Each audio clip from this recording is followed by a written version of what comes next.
contribute to a better world. And there's a very easy way to do it every single time we sit down to eat.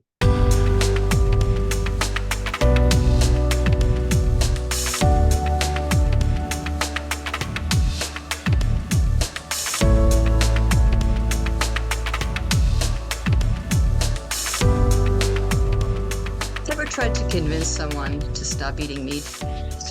Show them the horrors of the factory farm, or appeal to their compassion, or maybe their health, the heart disease, the cancers, pandemics, the outbreaks of E. coli, or show them the enormous impact environmentally. Forests lost, waters polluted, and most of all, wildlife on the planet displaced and lost by what we call livestock, which is to say the 92 billion animals that we slaughter every year. People care, but it's a hard sell. What if we could have safer, less polluting, less distractive meat, fish, eggs, and leather? My guest today is Paul Shapiro, the CEO of the Better Meat Company and author of Clean Meat. Welcome, Paul. Hey, thanks, Dale. Great to be with you. It's great to see you. Can we make a transition? And what would that involve?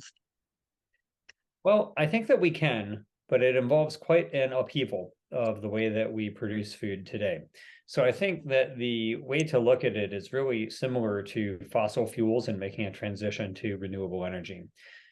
For a very long time, our society, our civilization has been addicted to fossil fuels. And it's very tough to wean humanity off of them because they form the basis for so much of what we do in our lives today. But we know the path. The path is to switch over to renewable sources of energy, whether it's things like wind, solar, geothermal, nuclear, etc. Well, for an even longer time, we have been addicted to the raising of animals for food. For thousands of years, we have raised domesticated animals for food, and for hundreds of thousands of years, we have killed wildlife for meat.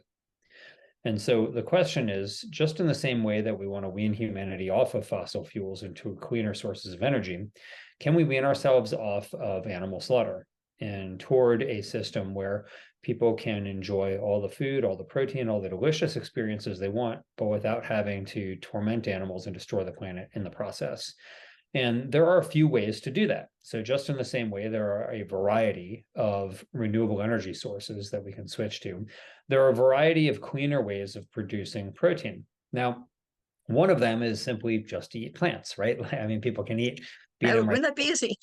Yes. Yeah. Bean and rice burritos, lentil soup, hummus wraps. These are great foods. I wish people would eat more of them. Sadly, it does seem like humans have a meat tooth, so to speak, that they really love the taste of meat. And that's why meat demand pretty much is correlated with how much people can afford to buy. So the very moment that society is start escaping poverty and joining the middle class, they start buying more meat. And so generally, even in the United States, the only thing that's really dropped meat demand has been economic recession. So asking people to switch to rice and bean burritos and hummus wraps, I personally love those foods myself, but it is kind of like, to use the energy analogy again, it's kind of like saying, well, walk and bike more. Those are great. If people would do it, that would be fantastic. People seem to like to drive. And so we really should be producing cars that don't rely on fossil fuels. Yeah, you're actually making a really good point about meat also, which is that maybe smaller portions is a way to cut down. So, people, if they don't want to switch away from meat, eating smaller portions of meat could actually be a pretty good way to move in the right direction. But people want meat. We can't deny that. We can't deny human nature. People do want meat. And so whether people are going to be eating the same amount of meat or less meat or more meat in the future, we have to recognize that it's really important to create a meat experience that doesn't involve animals. That is to say that we need to create the meat that people eat, or something that tastes similar to it, or something that tastes better than it, without having to raise and slaughter animals. And so there are really like three ways to do that we know about today. The first is plant-based meat. So that's what companies like Beyond Meat and Gardein and Impossible Foods are doing. They're taking plants like soybeans, peas, or wheat, and they're converting them into things that look like animal meat. It's a great thing to do, but for a variety of reasons, it doesn't get the job done all the time.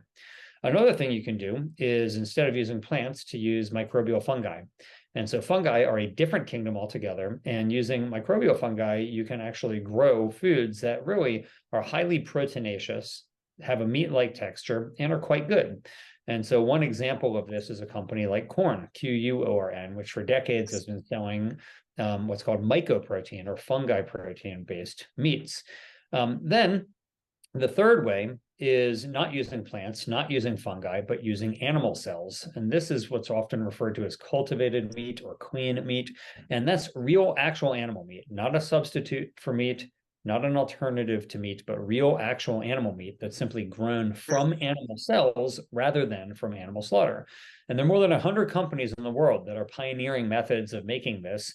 2 of them have now been green lit to actually start selling their cultivated chicken in the United States. So just starting to put them out in a very limited way into the market. But perhaps 5 or 10 years from now, we could see cultivated meat actually on the market in a more meaningful way, like at actual supermarkets. And so that is how I think the transition can happen. That it's not that people are just going to say, okay, well, I'm happy to eat rice and beans. I think more likely is that people are going to say, I'm happy to eat these other kinds of meat because they're just as good, if not better, and they happen to be better for the planet too. A lot may depend on restaurants. If you go to a restaurant now, there's 2 vegetarian options, maybe, or something. And people go there to get lamb chops or, steak. They want something wonderful for, so if the restaurants start buying into this and the restaurants start serving this, that might be the beginning of how this would start, rather than you going to a restaurant and saying, well, I like this and not that, because you never met it. But if it's served to you, is that true? Is that the first step? Yeah, I think the first step is always going to be just to try something, right? It's kind of like what you're Yeah. suggesting, Dale, which is that generally speaking, many people, not all, many people have what's called neophobia, right? They're afraid of new things. And in food, Yes. that's particularly true. People like to eat what they've been accustomed to eating. And so you got to try it, you have to actually try that. Now, of course, some people are early adopters. They're excited to try the best next new thing. But other people are more along the lines of, well, I've been eating this way for decades and I'm going to continue eating this way for decades. So I think it's important to do what you said, which is, let restaurants serve this and let people try it. But it's also important for those of us who would like to see this transition to serve these foods to our friends ourselves. So if you work in an office, maybe try bringing in a lasagna that's made with impossible beef as opposed to a conventional lasagna with animal-based meat. Or you can bring in, pasta with meatballs that are made by Gardein instead of conventional meatballs, and let people try it. And tasting is believing. When people try these foods, they say, oh, these actually taste pretty good. And many of them are happy to eat them instead of eating animals, if for no other reason than that they are better for them because they have no cholesterol and less saturated fat, or they're better for the planet, or they don't want to harm animals, and so on. But we have to have just tasting first. Yeah. Well, many people are actually allergic to milk, and cholesterol in animal foods. We know that these things are bad for us, right? Linking red meat to cancer, all these things have been in the news. And has lowered I think there's like a 1% that, are now vegetarian. And America is the biggest per capita meat eater in the world, and China is coming close behind that. They've raised their meat eating 5 times in the last 3 decades. So it's very worrying when there's all those billions of people in China. There's 300,000 in America, but that's where the big money is. Also in fish, the yellowfin tuna, the other types of tuna are going extinct. So, if those, and I know there's something called finless fish that could be fish that is not fish, and it doesn't. The oceans are the really serious battleground right now because they're heating so rapidly, and we're losing fish populations. So that's a huge. But there don't seem to be as many companies working on the fish problem. Yeah, you're right, Dale. Most of the companies that are trying to address the problems that we're talking about are focused on terrestrial animals, but there are a number of companies that are working on making alternative fish-free products. So some that are already on the market, for example, are companies like Gardein, which makes a really great fish fillet. You also have Good Catch Foods, which makes really great fish sticks and crab cakes that don't involve harming animals. And then you have other companies like Blue Nalu and Wild Type that are cultivating actual fish cells for the purpose of making fish. Now, those companies are not yet commercialized, but hopefully in the coming years they will be, and we can start seeing real actual fish, and that will help turn the tide for the oceans and create a new direction for the seafood industry.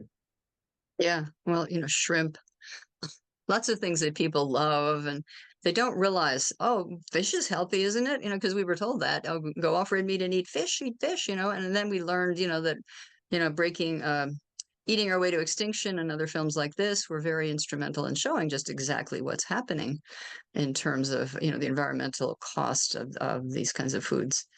Um, we care about our dogs and cats. We care about our parakeets, but a chicken, we don't care what you do to a chicken. It's so strange to me. I used to work for the ASPCA, and of course, the main clientele were cats and dogs and things, but they also eat a tremendous amount of meat, which is what we feed them. I wonder if animal foods would it be reasonable to make foods for animals that are not animal protein? Yeah, so you're raising two really important points. Let me address them one by one, Dale. So the first regards, the treatment of chickens, and you're absolutely right. Most people, if they care about animals, to them that is really a proxy. They're really saying they care about dogs, or they care about dogs and cats, or maybe cats, et cetera, right? But we shouldn't delude ourselves into thinking that chickens are any less deserving of our compassion or our respect than dogs or cats. Chickens are intelligent. They feel pain. They remember the past. They can even prepare for the future. And so these are important, intelligent animals. And the way that we treat them is deplorable. In the egg industry, we lock them in cages where they're so cramped they can't even spread their wings for their entire lives. And in the chicken meat industry, we selectively breed these birds to grow so big, so fast, that many of them have difficulty even taking a few miserable steps before collapsing in their own feces, living wing to wing with tens of thousands of other birds. And so it's not easy to think about the plight of chickens, and it's easy to try to dismiss it because things that make us uncomfortable, like the amount of violence and cruelty that we inflict on these birds, it makes us uncomfortable. We want to do something like joke about it or minimize it. But if we actually think about it in a rational manner, it's pretty distasteful what we do to them. And so hopefully we can chart a better course for our relationship with these birds and make it one that's less based on violence and domination in the way that it is today. Now, to your second point, Dale, about pet food, this is a really serious issue.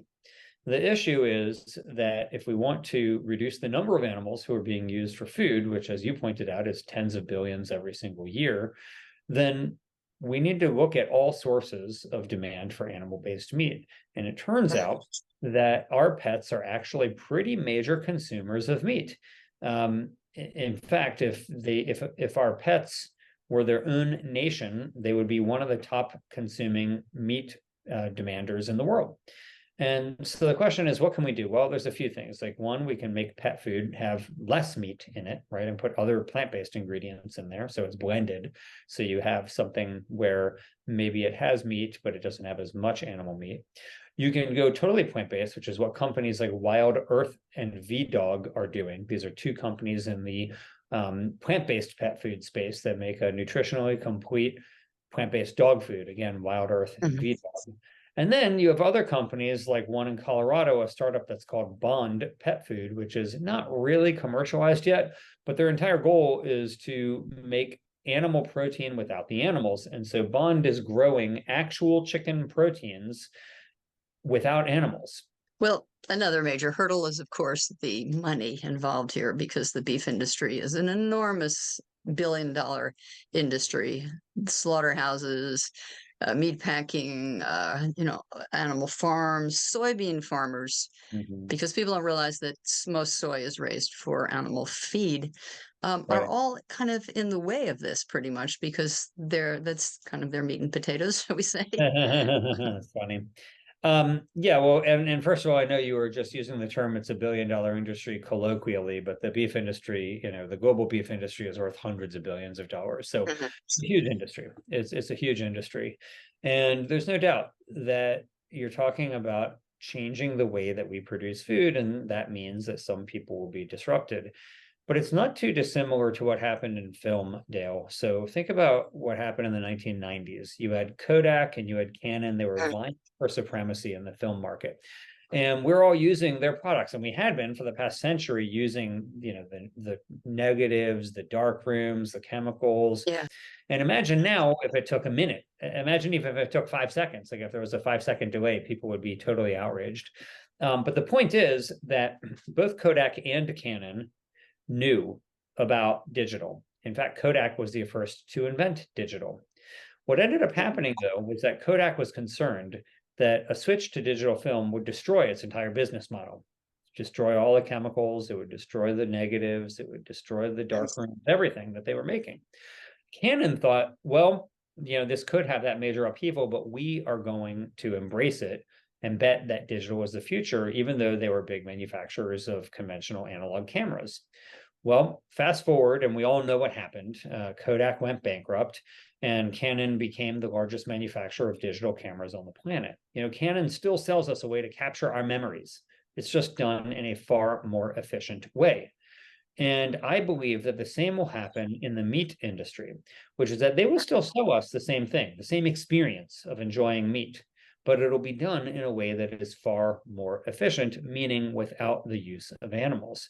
And so the smart, forward-thinking meat companies should actually be embracing these types of animal-free protein technologies because they are the future.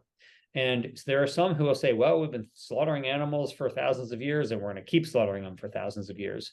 But there are others who think that the future of protein will be far more diverse. It'll be far more inclusive of a variety of different protein sources that don't involve animal slaughter. And those, I think, are the forward-thinking meat companies that are going to turn out a couple of decades from now looking more like Canon rather than Kodak. Well, transitions are always difficult, but there have been major shifts in the paradigm in the past. It's not unprecedented, and very many people have in the back of their mind, well, I really should eat less meat. Oh, this is really bad.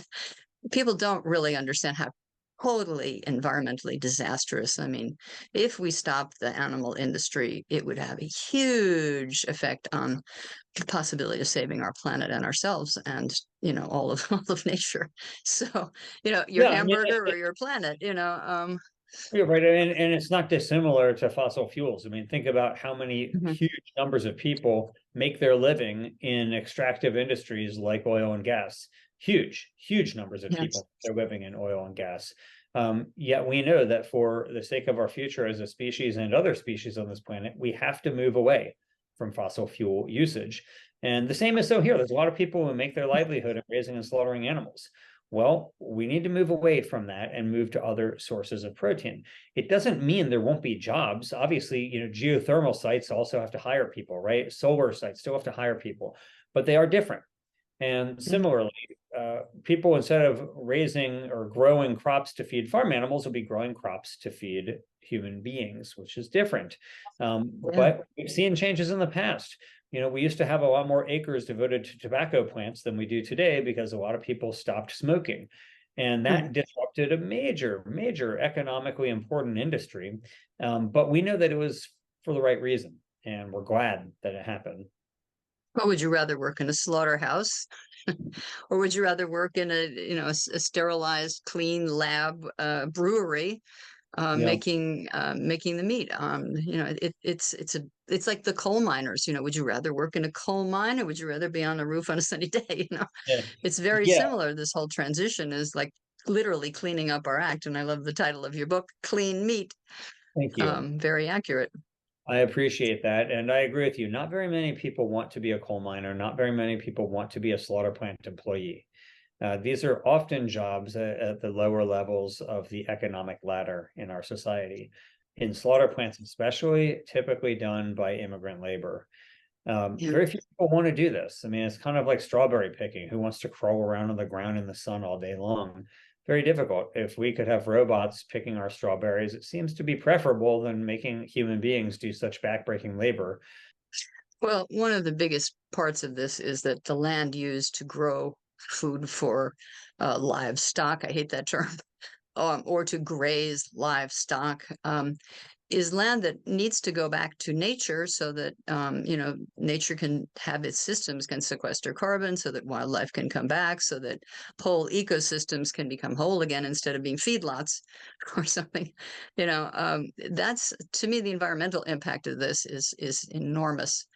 And if people really realize that this is the simplest thing we could do, what should I do? Should I not fly? Should I, eat plant-based foods? That would be an enormous benefit to the planet. The best thing you can do, I think. Yeah, so of course I agree. And we're recording this in November of 2023, and a new study came out that showed what would happen if people replaced just 30% of their animal meat consumption and replaced it with plant-based. And just a 30% drop, nobody going vegetarian, just a 30% drop would have an unbelievably huge positive effect. It would save the amount of water of 7.5 million swimming pools. It would free up a carbon sink the size of the entire nation of India, and it would offset all greenhouse gas emissions associated with global air travel. And so the point is, like you're saying, oh, well, should I fly? Well, look, flying is intensive, no doubt about it. But you don't generally fly every day. We do eat meat every day, or many people do. And this is an area where we can really make a difference. It's not to say, well, don't be concerned about other things, but just to say there are other things that don't make as big of a difference. Like it's very clear. Like if you look at what is the biggest footprint that we have on the planet, too many people are misinformed about this. They think, oh, well, maybe if I recycle or if I take a shorter shower, like those are good things to do. Don't get me wrong. But it's very clear, like the things that really drive environmental impact are things like how much meat you eat, how many children you have, whether you waste food or not. Those are really key drivers. Like those are key drivers that are helping to fuel the climate crisis that we're in. Yes, absolutely. Well, it's been really great to talk with you. I'm so glad that you accepted my invitation. And I hope that people will take this to heart. 30% less, you can do that. Everybody can do that. So let's hope that, that it sticks and this happens. Thanks so much. Yeah, it's great to talk with you too, Dale. Thanks so much. And just to put that in perspective, 30% is basically taking, let's say you decide every day for lunch, I'm going to have a plant-based lunch, and for dinner, you eat whatever you want. That would be 30%. If 7 days a week you had a plant-based lunch rather than a meat-based lunch, you can get there that way. You could also do things like what Mark Bittman, the food author and cookbook author, says, where he says that he's vegan before 6 p.m., where he's a vegan before 6 p.m. and afterwards he eats whatever he wants. Or you can do what I do, which is vegan before 6 p.m. and after 6 p.m. and just be vegan all the time. But either way, there's a lot of options. It's not all or nothing. We can always contribute to a better world. And there's a very easy way to do it every single time we sit down to eat. Absolutely. Thank you so much. Thanks, Dale.